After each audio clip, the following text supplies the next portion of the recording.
Halo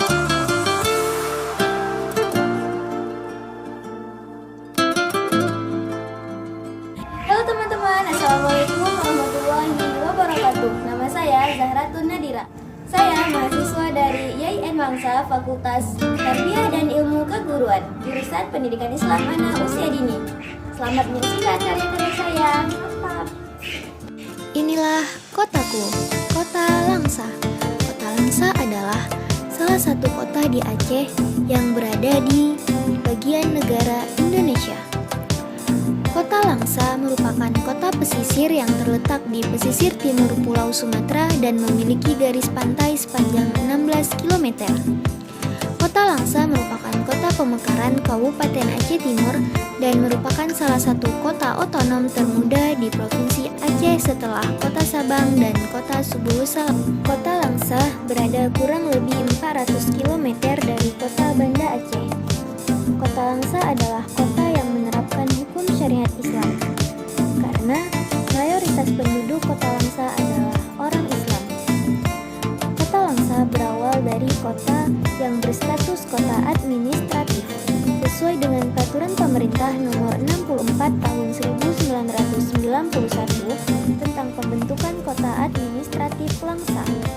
Kota Administratif Langsa diangkat statusnya menjadi Kota Langsa berdasarkan Undang-Undang Nomor 3 Tanggal 21 Juni 2001. Hari jadi Kota Langsa ditetapkan pada tanggal 17 Oktober 2001.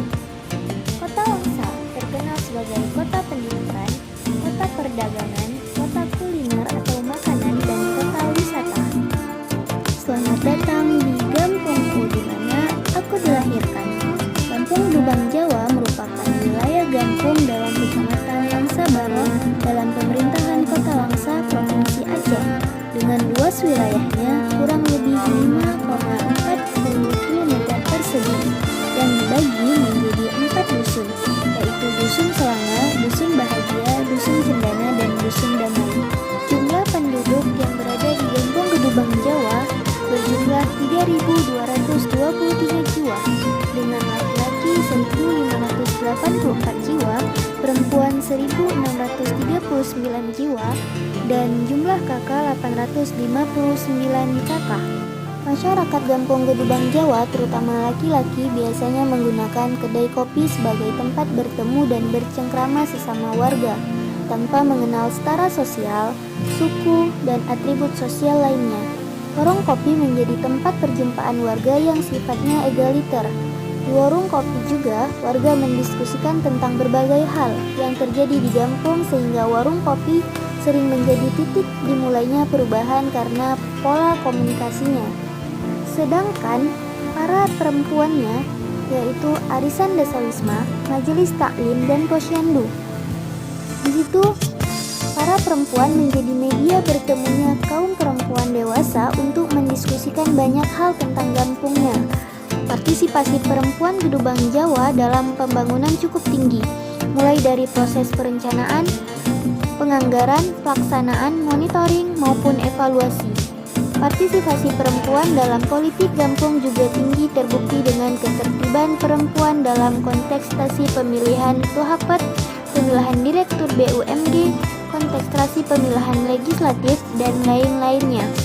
Dan tak mau kalah juga, para pemuda yang ada di Desa Gedubang Jawa juga memiliki komunitas, yaitu Wadah Forum Anak, Remaja Masjid, dan Karang Taruna. Semuanya difasilitasi oleh pemerintah Gampung untuk mengoptimalkan potensi, bakat, kreasi, dan inovasi generasi muda sekaligus sebagai upaya untuk mencegah agar tidak terlibat dalam perilaku sosial yang menyimpang. Berbagai prestasi tingkat Kota Langsa maupun Provinsi Aceh banyak disumbangkan oleh generasi muda Gedubang Jawa kepada Gampungnya.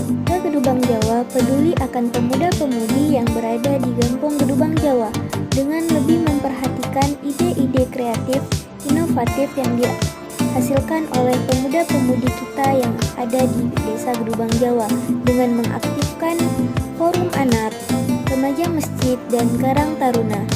Dan Desa Gedubang Jawa juga banyak menciptakan lembaga-lembaga pendidikan untuk membangun generasi pemuda menjadi generasi yang lebih baik di masa yang akan datang.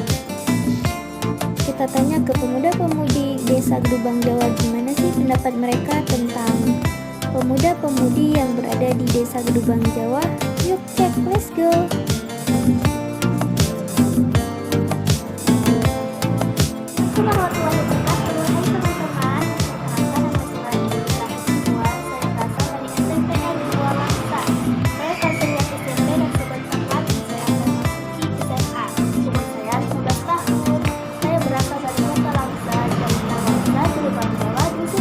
Assalamualaikum warahmatullahi wabarakatuh teman-teman semua.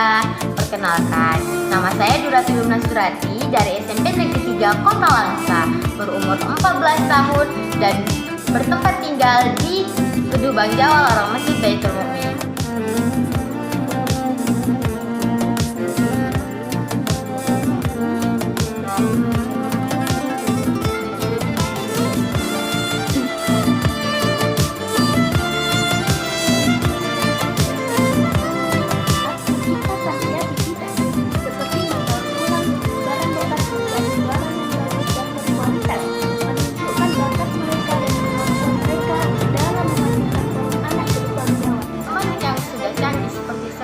Pemuda adalah peranan penting untuk memajukan desa, karena pemuda memiliki banyak ide untuk memajukan desa. Jika kita lihat, pemuda selalu menjadi tenaga yang besar, berpikir kritis, kreatif, serta inovatif untuk berkiprah dalam memajukan desa. Bahkan, pemuda sekarang juga memiliki pemikiran yang maju atau bisa disebut dengan generasi milenial. Generasi milenial ini berpikiran yang tidak lagi acuh terhadap pembangunan desa. Generasi milenial juga memiliki potensi untuk memimpin pembangunan desa, karena generasi milenial berperan dalam ilmu dan nantinya ilmu dapat diterapkan dalam pembangunan desa agar lebih maju. Jika diperhatikan, masih banyak generasi milenial yang acuh tak acuh akan ilmu pengetahuan, karena mereka berpikir ilmu pengetahuan itu tidak penting. Sebenarnya jika kita ingin memajukan suatu desa, yang perlu kita majukan itu lebih dahulu adalah pemikiran masyarakatnya. Sempitnya pemikiran masyarakat seperti, untuk apa sih sekolah? Untuk apa sih kuliah? Nanti juga jadi petani, nanti juga jadi nelayan. Nah, pikiran seperti itulah yang membuat desa tidak maju. Jadi, kita sebagai generasi muda harus juga bersungguh-sungguh dan paham tujuan utama pendidikan. Tidak hanya semata-mata digunakan untuk tujuan material, tetapi juga untuk pengabdian kepada masyarakat dan desa.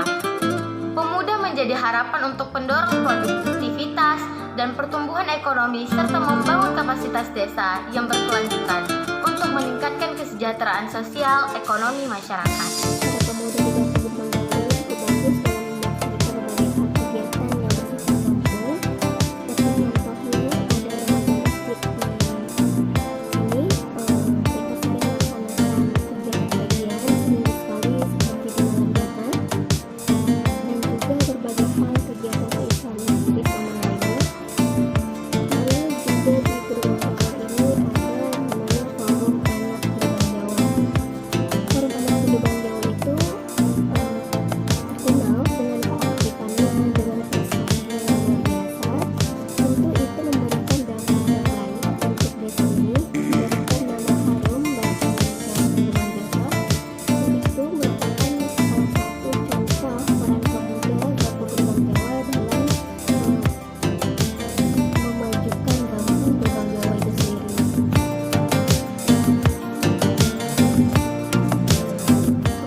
Pembelajaran daring salah satunya adalah menjadi tantangan bagi dunia pendidikan. Bagaimana teknologi dapat digunakan? Bagaimana penyediaan akses internet pada daerah-daerah terpencil? Nah, Saat ini kita sebagai generasi muda harus bekerja keras bersama bagaimana membawa teknologi menjawab permasalahan nyata yang terjadi pada mahasiswa dan pelajar yang kurang beruntung dalam hal ekonomi maupun teknologi yang berada di daerah-daerah terpencil.